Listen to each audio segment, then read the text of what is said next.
공생애를 시작하신 예수님께서는 사람들에게 천국 복음을 전하셨습니다. 그래서 가장 먼저 하신 말씀이 뭐냐면 회개하라 천국이 가까워왔느니라 라고 말씀을 하셨죠. 그리고 이것을 제자들을 삼아서 그들에게 더욱더 가르쳐 주셨습니다. 그런데 이런 예수님에게는 고민이 한 가지 있으셨습니다. 그게 뭐냐면 이제 자신이 예수님께서 십자가에 못 박혀 돌아가셔야 되는데 그 돌아가셔야 되는 이야기들을 제자들에게 먼저 전하셔야만 되는데 제자들이 이 말을 받을 수 있다 없다? 없다는 겁니다.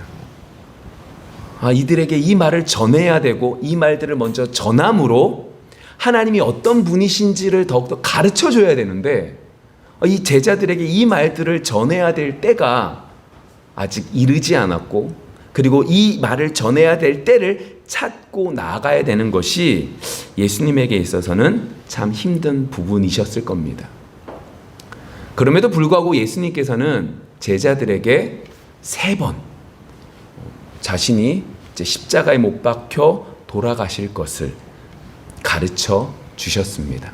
그 가운데 오늘 우리가 함께 살펴보았던 마태복음 16장 말씀은 그 첫 번째로 예수님께서 말씀을 전하시는 부분들이죠.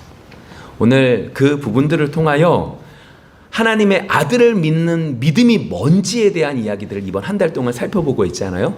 그 속에서 오늘 함께 어떠한 부분이 하나님의 아들을 믿는 것인지에 대한 부분들을 조금 살펴보고자 합니다.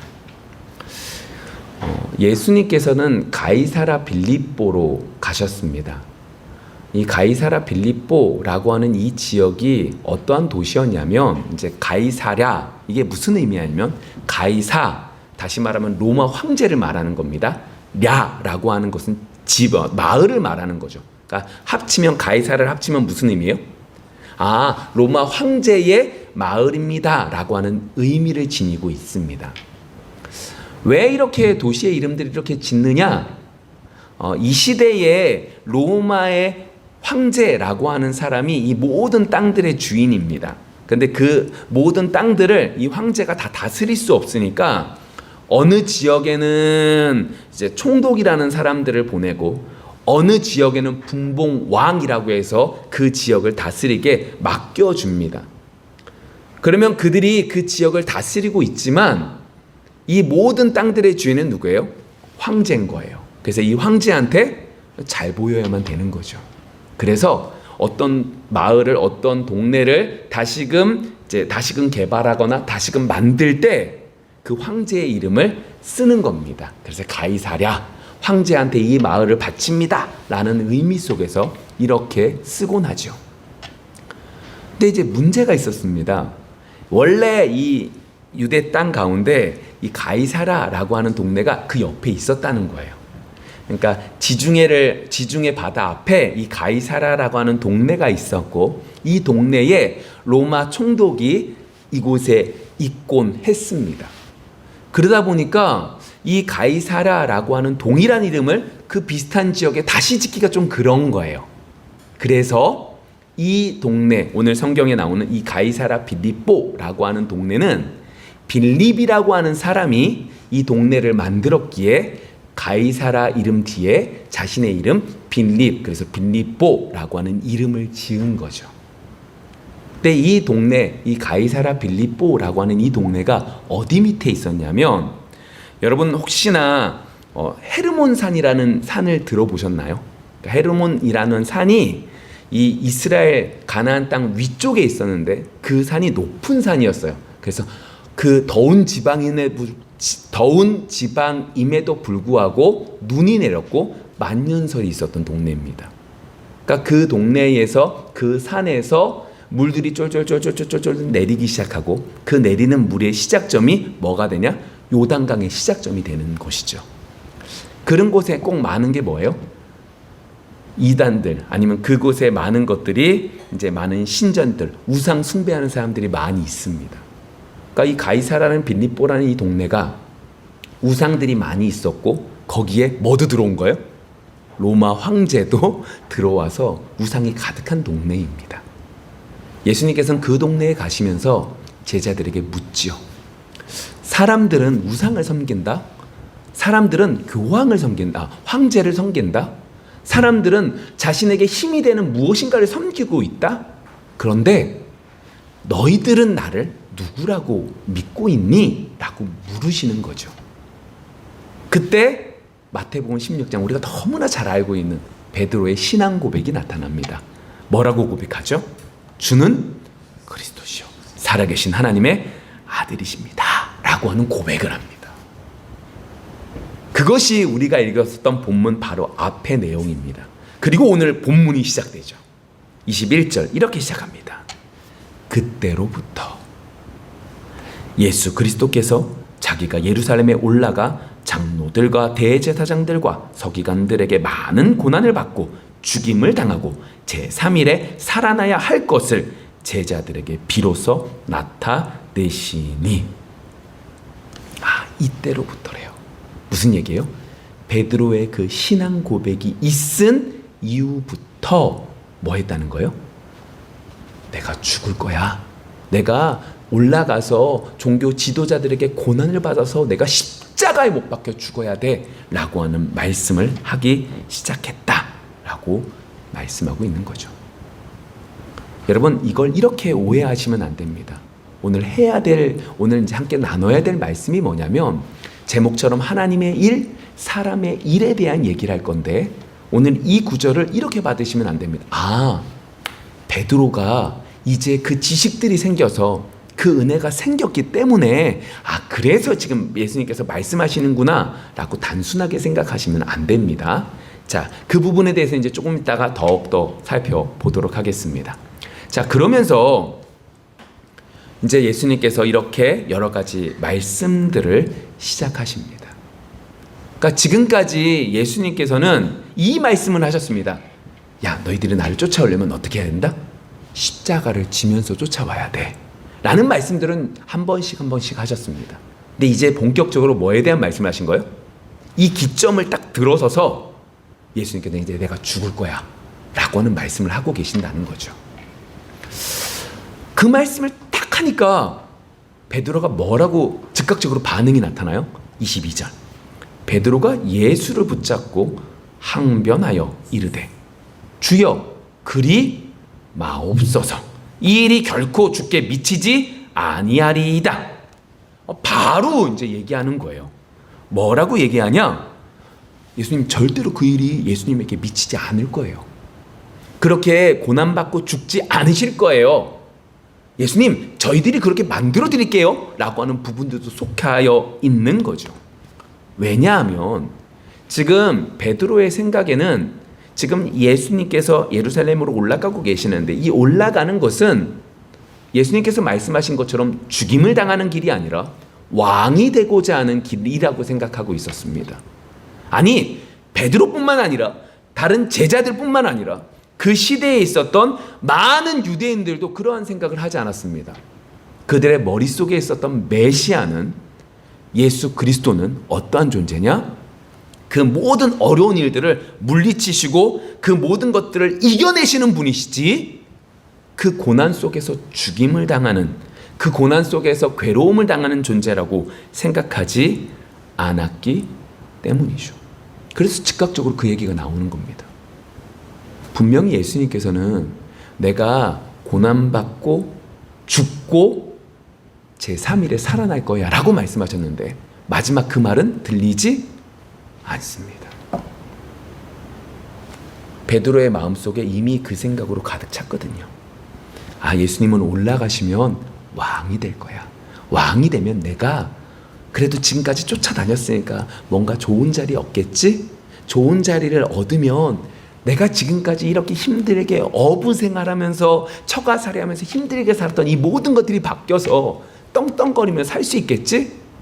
이 로마라고 하는 나라에서 벗어나서 자유를 누릴 수 있는 나라가 되겠지? 성경에서 말하는 그 역사가 일어나는 나라, 다윗의 시대가 다시금 도래하겠지? 라는 생각들을 하고 있었다는 거죠. 근데 이게 참 재밌는 게, 어폐가 있는 게 뭐가 어폐가 있냐면,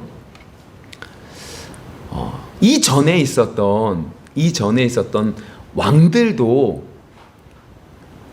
그 주변에 있었던 사람들, 그러니까 왕족이나 귀족들의 이야기를 들으면 항상 무너져 내렸습니다. 잘 성경을 살펴보시면 어떤 왕들이 성경 속에서 칭찬을 받는 왕이냐면 주변 사람들의 말을 듣고 주변에 힘 있는 사람들을 의지하며 나갔던 왕이 아니라 오직 하나님의 말씀만을 붙잡고 나아갔던 사람들을 성경에서는 언제나 칭찬했죠. 그런데 지금 제자들은 어떠한 사람이 되기를 원했던 거예요? 예수님이? 예수님은 그 종교 지도자들과 척을 지면서 고난받고 죽임을 당하는 자가 아니라 그들과 어떻게 하나 돼서 이 나라를 변화시키고 왕이 되기를 원했던 그 마음이 그 속에 여실하게 드러나 있었던 거죠. 여러분, 지난주 금요일 날 미가서 2장 말씀을 통해서 우리가 살펴본 말씀 가운데 한 가지가 이겁니다. 미가에게 사람들이 뭐라고 얘기하냐면 예언하지 말라고 말합니다. 왜 예언하지 말라고 말하죠? 미가가 하나님의 말씀을 받아서 너희들 유다 심판받을 거야, 너희들의 죄에 대해서 책망을 하니까 이 책망을 듣는 사람들이 뭐라고 여기는 거예요? 그 말 하지 말라고. 맞아요, 우리가 잘못은 했다고. 그런데 뭐 당할 만큼은 아닌 거예요? 심판을 당할 만큼은 아닌데 왜 자꾸 심판받는 거냐고 이야기하냐고. 심판받는다는 소리 하지 말라고 그렇게 얘기하는 걸 살펴봤죠.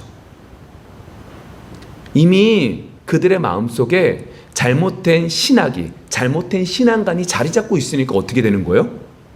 아무리 하나님의 말씀이 들려와도 그 말은 틀린 거고 누구 말이 맞는 거예요? 내 말이 맞는 거예요.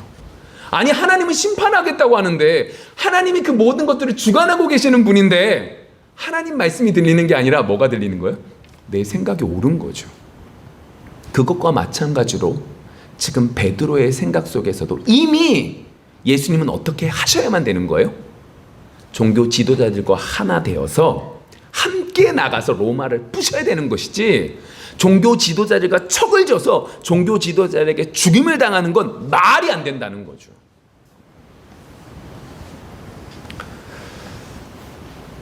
이러한 베드로의 말에 예수님께서 23절 이렇게 말씀하십니다. 예수께서 돌이키시며 베드로에게 이르시되 사탄아 내 뒤로 물러가라. 너는 나를 넘어지게 하는 자로다. 내가 하나님의 일을 생각하지 아니하고 도리어 사람의 일을 생각하는도다 하시고. 분명히 조금 전까지 칭찬받았거든요. 그리고 그 칭찬받은 이야기 이후에 이때부터 이 말씀을 하셨다라고 말씀을 하셨거든요. 그렇게 중요한 분기점이 되었는데 그 말씀을 하신 이후에 뭐라고? 책망을 바로 하시는 거예요. 뭐라고요? 너는 나를 넘어지게 하는 자래요. 하나님의 일을 생각하지 않고 뭘 생각한대요? 사람의 일을 생각한대요. 아니, 인간적으로 생각해 보시면 예수님께서 나는 죽을 거야 라고 말씀하시면 여러분들이 선생님이 그렇게 말하면 예, 선생님은 죽습니다 라고 말씀하시겠어요? 아니면 아니에요, 저희들이 도와드릴게요, 힘내세요 이렇게 말씀하시겠어요? 당연히 후자죠. 인간적으로 그게 더 맞잖아요, 돌이라고 하는 명분 속에. 근데 오늘 예수님께서는 뭐라고 그래요? 그건 사람의 일이야, 다른 말로 말할까요? 사탄의 꾀임에 넘어가는 일이야 라고 말씀하고 계신다는 거예요. 왜 이렇게 말씀하실까요? 여러분, 이 말씀과 비슷한 때가 한 가지가 더 있었습니다. 그게 마태복음 4장에 보시면 이렇게 말씀하고 있거든요. 마태복음 4장 17절에 이렇게 말씀하십니다. 이때부터 동일하게 나오죠. 이때부터 예수께서 비로소 전파하여 이르시되 회개하라 천국이 가까워 왔느니라 하시더라. 제가 서두에 말했던 그 말씀도 언제요? 이때부터 시작하셨어요. 근데 마태복음 4장 오늘 읽었었던 그 본문 전에 무슨 사건이 있었냐면 세례 요한이 옥에 갇힙니다. 지금까지 예수님의 길을 예비했던, 준비했던 세례요한, 말씀을 전함으로 그 길을 평탄케 한 그 세례요한이 감옥에 갇히죠. 근데 그 갇힌 사건 전에는 뭐가 있었냐? 예수님께서 광야에 가셔서 마귀의 시험을 받으십니다. 마귀의 시험의 종류들을 잘 보시면 궁극적으로 뭐예요? 눈에 보이는 겁니다.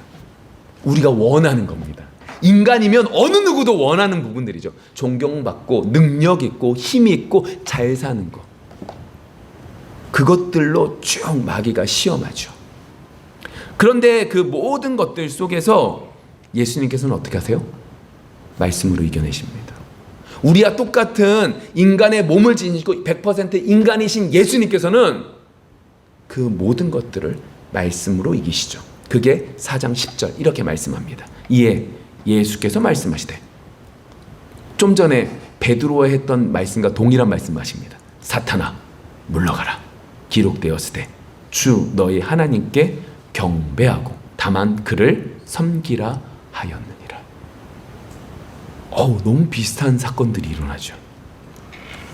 지금 예수님께서는요, 우리와 똑같으세요. 인간이에요.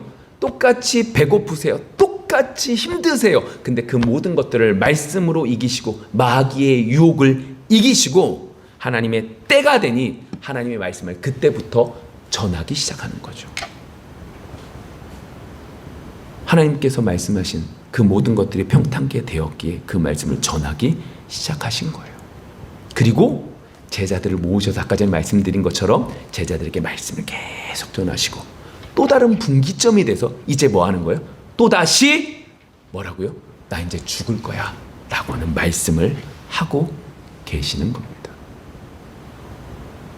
이전에는 마귀가 바로 등장을 했다면 이제는 베드로를 통하여 마귀를 예수님은 어떻게 해요? 꾀임에 넘어가게 만들고 계시는 거죠. 예수님에게 있어서 가장 괴로운 하나님과의 교통함이 끊어지는 그 괴로움 앞에서 베드로의 이 말은 뭐가 되는 거예요? 나를 이해해 주는 말이 되는 것이고 내가 원하는 말이 되는 것이고 내가 그 구멍을 빠져나갈 수 있는 구멍을 만들어주는 말이 되어져 버리는 거죠. 근데 예수님은 어떻게 해요? 그것을 단박에 끊어 버리시고 계시는 장면입니다. 사탄아 물러가라. 너는 하나님의 일을 생각하는 것이 아니라 사람의 일을 생각하는 거야. 마귀야 물러가라. 여기서 이제 분명하게 나타나는 것이 있습니다. 뭐가 오늘 제목처럼 하나님의 일인 거죠? 지금 예수님은 지금 하나님의 일을 하고 있습니다. 무엇 하나도 하나님의 때에 맞추어서 그 모든 것들을 진행하고 계시는 거죠. 그 속에서 지금 예수님에게 있어서 하나님의 일은 이겁니다. 나는 지금 어디를 가야 되는 거예요? 예루살렘에 가야 되는 거예요. 예루살렘에 그냥 가는 게 아니에요. 가서 뭐 하는 거예요?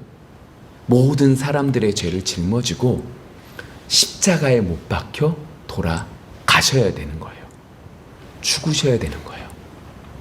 그게 하나님의 일이고 그 일에 나는 지금 최선을 다하며 나아가는 거예요. 그러면 하나님의 능력으로 3일 만에 부활시켜 주시는 거예요. 그게 하나님의 일인 거예요. 근데 거기에 반해 제자들은 그 일들을 알아요, 몰라요? 깨달아요, 못 깨달아요? 못 깨달아요. 여러분 이걸 잘 보셔야 되는데 그러면 이 제자들은 예수님께서 3일 만에 부활하신다라고 하는 말, 그 부활이라는 걸 믿지 않았을까요? 믿었습니다. 예를 들면 이 후에 있었던 일들 가운데 마리아와 마르다가 등장하거든요. 자신의 오라비가 죽었을 때 예수님께서 가셔서 묻습니다. 부활을 믿느냐고. 그랬더니 그들이 뭐라고 그래요? 믿는데요. 문을 열라니까 뭐래요? 이미 썩어서 냄새 난대요. 재밌죠? 마지막 때 부활은 믿어요. 근데 언제 부활은 믿지 못해요? 지금 부활은 믿지 못하는 거예요. 그게 인간이거든요. 이게 왜 이렇게 우리 인간이 이렇게 됐느냐? 뭐 때문에 그래요? 죄 때문에 그래요. 그 죄로 인하여 마귀의 유혹에 빠진 인간이 요한일서 2장 말씀에 이렇게 되어지는 거죠. 사람의 일이 등장하는데 이렇게 말합니다. 요한일서 2장 15절부터 17절입니다. 이 세상이나 세상에 있는 것들을 사랑하지 말라. 누구든지 세상을 사랑하면 아버지의 사랑이 그 안에 있지 아니하니 이는 세상에 있는 모든 것이 육신의 정욕과 안목의 정욕과 이생의 자랑이니 다 아버지께로부터 온 것이 아니요 세상으로부터 온 것이라. 이 세상도 그 정욕도 지나가되 오직 하나님의 뜻을 행하는 자는 영원히 거하느니라. 자, 이게 무슨 얘기냐면 저 좀 봐주세요. 사람의 일에 대한 얘기들을 풀어내는 거예요. 아, 하나님의 일은 하나님이 원하시는 뜻대로 예수님이 행하시는 일인데 사람의 일은 뭐래요? 육신의 정욕과 안목의 정욕과 이생의 자랑이래요. 자, 베드로를 잘 보세요. 베드로가 왜 예수님 죽으시면 안 돼요라고 말했어요? 내 생각과 하나님의 뜻이 달랐거든요. 나는요, 이 땅에서 잘 되기를 원한 거예요. 높은 자리에 앉고 싶었다니까요. 그래서 예수님을 쫓았는데 예수님은 그것과 정반대의 길을 가니까 뭐 하는 거예요? 화가 난 거예요. 그래서 예수님 앞에 그렇게 급하게 말하는 거죠. 근데 성경 속에서 요한 1서 말씀을 보면 그게 뭐라는 거예요? 하나님께로부터 온 게 아니래요. 하나님께로 온 것이 아니면 뭐예요? 세상에서 온 거예요. 세상에서 온 건 뭐예요? 마귀가 우리에게 유혹하면서 하는 것들인 거죠. 여러분, 여러분들의 삶 속에 하나님의 일과 세상의 일, 사람의 일이 구별되는 삶을 살아가기를 소망합니다. 어렵죠. 어렵죠. 말이 쉽지 이거 너무너무 어렵습니다. 그러면 여러분 여쭤볼게요. 예수님께서 지금 제자들에게 계속 이렇게 가르쳐주고 계시잖아요. 그럼 제자들은 알아듣습니까? 못 알아듣습니다. 이게 중요해요. 그러니까 분명히 지식적으로 우리가 분명히 알게 됐어요. 아, 하나님의 일과 사람의 일이 있구나. 아, 사람의 일은 인생의 자랑, 이생의 자랑, 안목의 자랑, 그리고 모든 것들이구나. 아, 내가 잘 되고 싶어하는 그것들이 사람의 일이구나. 아, 내가 그걸 알았어요. 아, 이걸 구별하면서 살아야 되는 거예요. 근데 구별하는 게 어려워요. 막상 제자들을 보니까 제자들도 동일해요. 볼까요? 누가복음 18장 31절부터 말씀을 볼까요? 이렇게 쓰여져 있습니다. 제가 읽을게요. 예수께서 12제자를 데리시고 이르시되 보라, 우리가 예루살렘으로 올라가노니 선지자들을 통하여 기록된 모든 것이 인자에게 응하리라. 인자가 이방인들에게 넘겨져 희롱을 당하고 능욕을 당하고 침뱉음을 당하겠으며 그들은 채찍질하고 그를 죽일 것이나 그는 3일 만에 살아내리라 하시되 제자들이 이것을 하나도 깨닫지 못하였으니 그 말씀이 감추었으므로 그들이 그 이르신 바를 알지 못하였더라. 이게 뭐냐면 예수님께서 세 번째 자신의 죽음에 대해서 말씀하시는 장면이거든요. 근데 예수님께서 이제 세 번째 뭐라고 말씀하세요?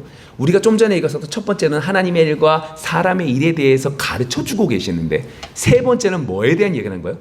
내가 가는 그 모든 일들이 뭐다? 구약에 있는 말씀들을 응하기 위해 사는 거야. 내가 그냥 가는 게 아니다. 내가 가는 길은 너희들이 원하는 왕이 되는 길이 아니야.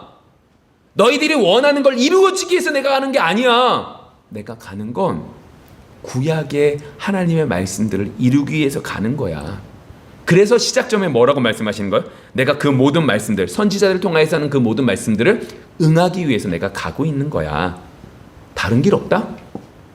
나는 십자가에 가서 못 박혀 죽어야지만 너희들의 모든 죄를 짊어지고 죽어야지만 되는 거야. 이 방법밖에 없어 라고 세 번째 말씀하시는 거예요.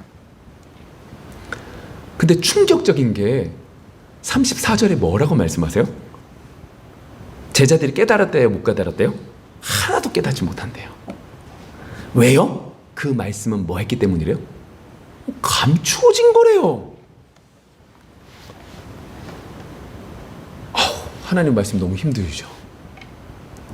아니, 분명히 예수님이 첫 번째 자신의 죽음에 대해서 말씀하시면서 하나님의 일과 사람의 일에 대해서 막 말씀하시더니 세 번째 말씀하실 땐 뭐래요? 이거 감춰져서 아무도 못 알아듣는데요. 왜 예수님은 이렇게 못 알아듣는 우리들에게, 못 알아듣는 제자들에게 이렇게 말씀하시는 거예요? 아니, 우리가 하나님 말씀하실 때마다 착착착 알아들으면 얼마나 좋아요. 그렇죠? 그러면 살면 얼마나 좋겠어요. 안 그러세요? 저는 그래요. 근데 아니래요. 하나님 감추신대요.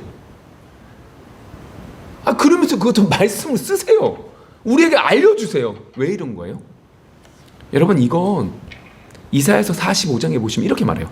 하나님은 스스로 뭐 하고 계신다? 숨어 계신대요. 이게 무슨 의미냐면 이거예요. 그냥 우리 힘들게 하게 숨어 계시는 게 아니에요. 이사야서 45장 15절에서 숨어 계신다는 이 의미는 인간이 할 수 있다 없다? 없다고요. 인간이 할 수 있는 게 아니라고요. 우리가 예수 그리스도를 아는 건 누가요? 하나님의 은혜로 알 수 있는 것이지 우리가 열심히 노력해서 알 수 있는 것이 아니래요. 그걸 말씀하시기 위해서 세 번씩이나 못 알아들음에도 불구하고 말씀하시는 거예요. 여러분, 그렇잖아요. 말씀을 계속 듣는데 잘 못 알아들어요. 그런데도 그 말씀이 계속 선포되어져요. 여러분, 잘 보세요. 우리 교회도 마찬가지고 하나님이 우리 교회 전체적으로 주시는 말씀이 방향성이 있습니다. 그래서 한동안 말씀을 받을 때 계속 비슷한 말씀들이 계속해서 주어져요. 이유는 뭐 그래요? 왜 그래요? 우리 교회 전체적으로 하나님은 우리 교회에게 그 말씀이 필요해서 그 말씀을 계속 하세요. 말씀하세요. 근데 그 말씀이 계속해서 우리가 듣는데 처음에는 아멘으로 받아요. 좀 지나면 어때요? 힘들어요. 왜 힘들어요? 부딪히거든요. 부딪히는 말씀을 하나님은 계속해서 우리에게 주세요. 못 알아듣거든요. 힘들어요. 괴로워요. 교회 나온 것도 힘들어요. 근데 어느 시점이 되면 하나님의 때가 되면 어떻게 해요? 그 말씀이 깨달아져요. 이것 때문에 나한테 계속 이 말씀들을 계속 주시는구나. 알아요. 그게 하나님의 방법이거든요. 그럼 그 속에서 우리는 뭘 깨달아요? 내가 잘났구나가 아니에요. 내가 깨달았다가 아니에요. 나는 대단해 이게 아니에요. 뭘 깨달아요? 하나님이 알게 하셔야지만 우리가 아는구나. 아무리 많이 들어도 우리 못 깨닫는구나. 이걸 알게 되는 거죠. 그것 속에서 어떻게 되는 거예요? 예수님은 계속해서 말씀하시고 계신 거예요. 네가 할 수 있는 게 아니다. 내가 알려줘야지만 되는 거다. 그러면 우리 다시금 마태복음 16장에서 이때부터 말씀을 전했다고 하셨죠. 왜 이때부터 말씀을 전하신 거예요? 베드로가 신앙 고백을 했는데 그 신앙 고백은 뭐였던 거예요? 베드로의 능력이 아니었던 거예요. 누가 하셨던 거예요?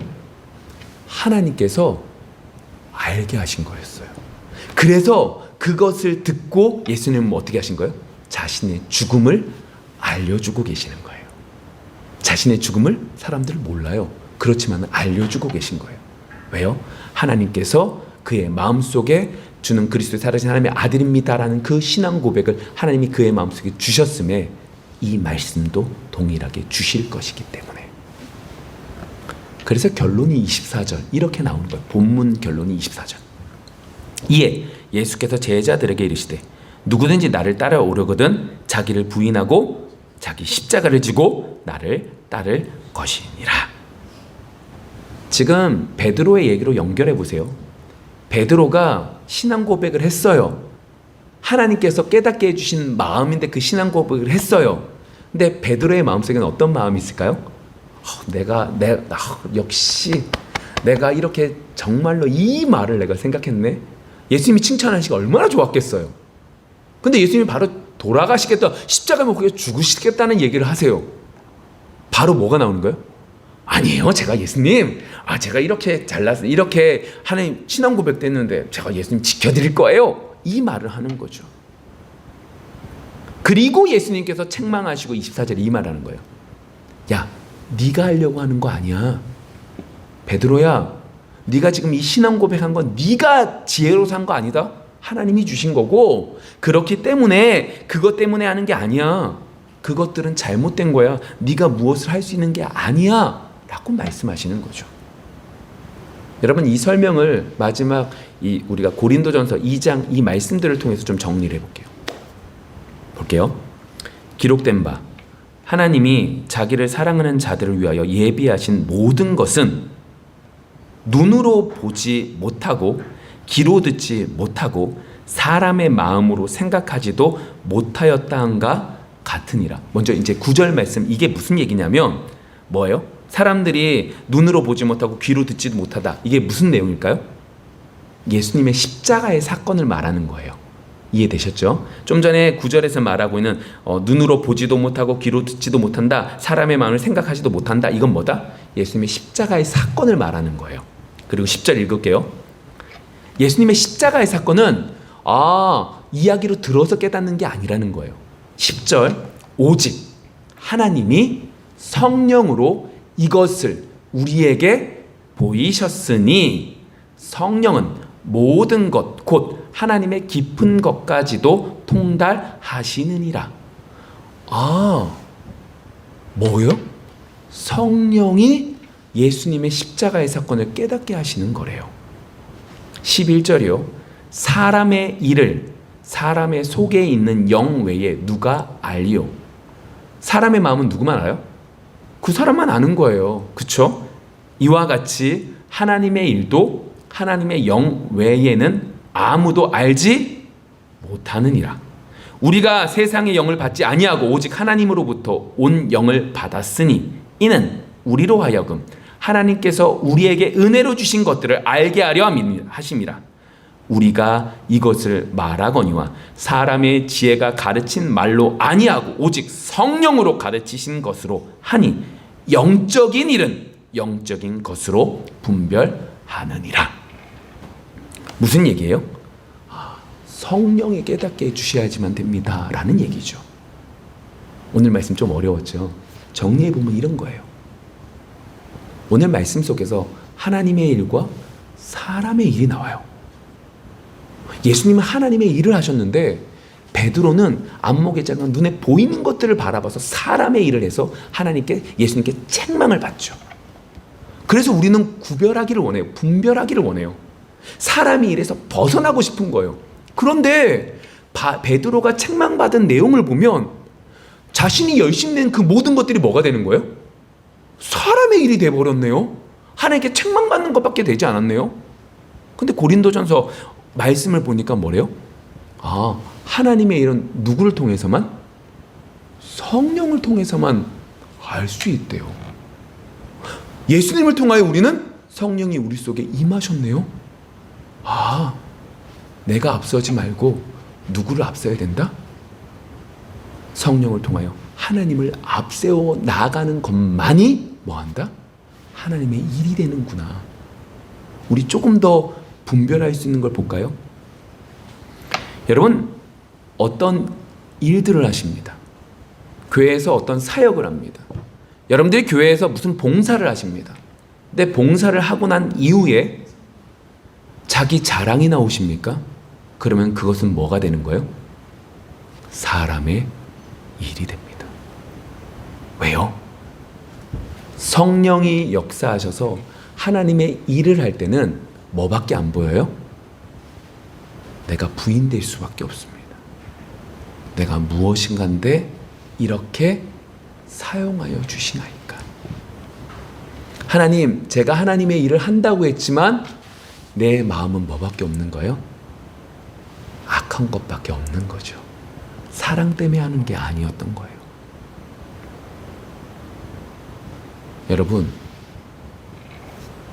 여러분들은 하나님의 일에 속하여 있습니까? 아니면 사람의 일에 속하여 있습니까? 하나님의 이름만 높이고 계십니까? 자기를 부인하며 살아가고 계십니까? 아니면 나의 자랑을 앞세우며 나아가고 계십니까? 이번 한 주 우리의 모습을 뒤돌아보기를 원합니다. 하나님의 아들을 믿는 믿음을 소유한 사람은 어떠한 사람이 하나님의 아들을 믿는 믿음을 소유한 사람이 되는 거예요? 사람의 일, 눈에 보이는 것을 쫓아가는 것이 아니라 성령의 인도하심을 받아 자기를 부인하며 자신을 낮추는 사람이 하나님의 아들을 믿는 믿음을 소유하며 살아가는 자인 줄 믿습니다.